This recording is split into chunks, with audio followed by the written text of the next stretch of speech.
আসসালামু আলাইকুম। আশা করি সবাই ভালো আছেন।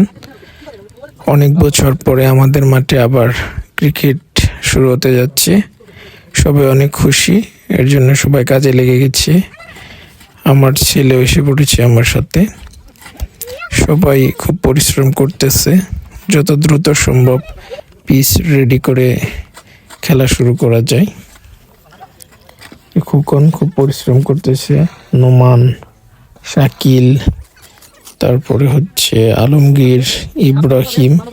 বিশেষ করে ইব্রাহিম খুব খুশি, কারণ ওই ফুটবল খেলে না, ক্রিকেটের খুব ভক্ত। ইব্রাহিম, শাকিল, আমরা তো সারা বছরই প্রায় ফুটবল খেলি। 2 বছর পরে হচ্ছে মাঠে ক্রিকেট ফিরতে যাচ্ছি।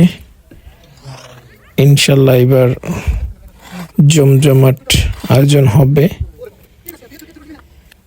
আপনারা আসতে পারেন প্রীতি ম্যাচ খেলতে আমাদের মাঠে। সবাইকে আমন্ত্রণ রইল। আমার ছেলে দিকে ক্রিকেট খেলা নিয়ে ব্যস্ত। আমরা ব্যাট কিনলাম 2টা। আলহামদুলিল্লাহ আমাদের পিচ কমপ্লিট, এখন খেলা শুরু হবে। সবাইকে ধন্যবাদ ভিডিওটি দেখার জন্য, আর আমন্ত্রণ রইল সবাইকে আমাদের মাঠে। আসসালামু আলাইকুম।